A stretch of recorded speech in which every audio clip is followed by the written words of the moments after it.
Hey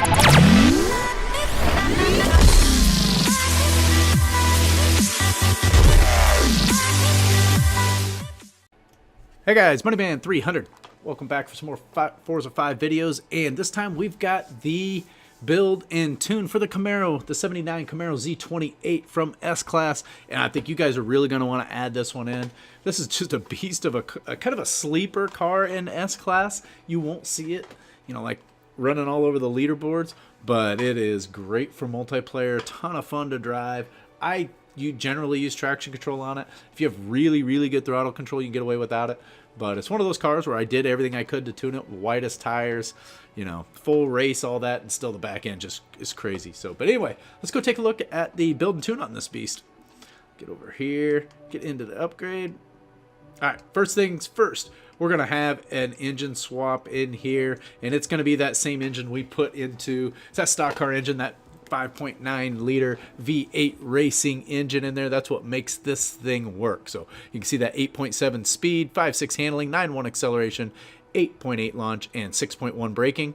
And that gets us 0 to 60. There's our 0 to 60 numbers. 220. Where'd my weight and stuff go? There we go. 994. So we got almost 1,000 horsepower into this monster. 783 foot-pounds of torque. Coming in about 3,000 pounds. 53% of that to the front. And there's that 5.9 liters of displacement, and there you go. 227 mile an hour top speed. Pretty fast for, you know, S-Class. Not going to be like super Le Mans fast, but it's going to do real well on there. So that's the engine. That's all of our numbers. And let's come back out of here. No drivetrain swap. We are running this thing. I think I did. Looks like at some point I tried an all-wheel drive version of this. I don't know if it was this car, if it's maybe in a different class, or I was just playing around with it, because once you get up in these upper classes, it's kind of fun to have that all-wheel drive action going. So, all right. We got the race front bumper, race rear, and I don't believe I have any hood on there. I do not. You can see you can take it up to 801 if you do that. So there's the arrow and the appearance area. Let's hop over to the tires. As I mentioned, we're going to have full race tire compound on here. We're also going to have full width in the front and full width in the rear. So everything we can do to get all the traction that we could possibly get in here. Our rims are going to be the Buddy Club P1 Racing QFs. So pretty light on those.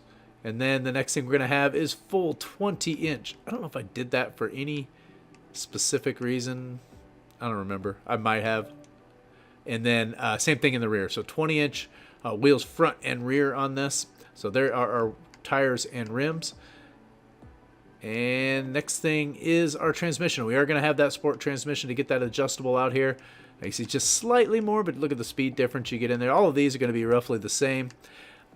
These two are the same transmission. I love this. It's always my favorite. Same transmission, but this one's actually a little bit lighter and gives you adjustable gears and better PI. So that's always, thank you, Forza.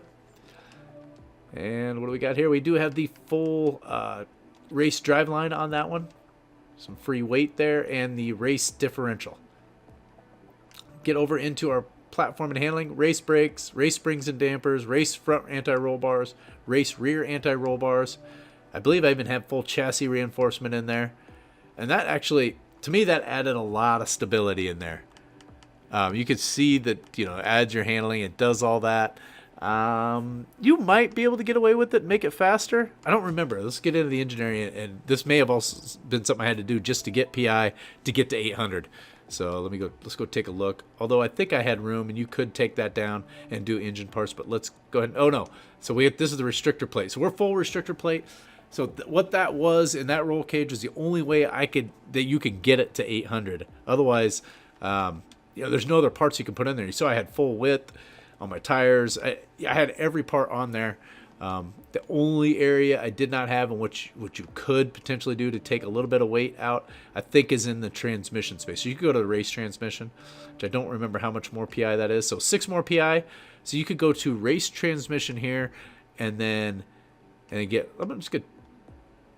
Yeah, I don't want to change it up, but you get 6 PI there, and then you could come in here and potentially drop a little weight in a roll cage, although that's 9, 6. I don't think you can match it up.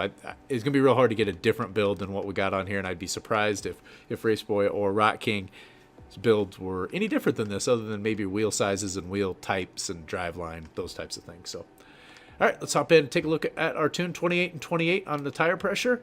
Ended up at 2.87 on our gears. That really kind of topping it out. So I only use 4 gears for the most part. Trying to get as much length in those gears as I could. Drop that way down, just trying to control the back end on this thing. 3.4, 29, 00, and 50. 14 and 12 on our roll bars. 579 in the front, 485 in the rear on the springs, and 6969 on our ride height. 10.5 and 10.0 on the rebound, and 1814 on our bump. 100 and 200 full downforce. Not even that much that you can put on this car at 100 and 200. 50%. So I must have had to play. I had some brake. At some point I wasn't braking very well. You might want to play around with this one and do whatever you normally do here, because I'm not convinced that 50 is the right spot for this one.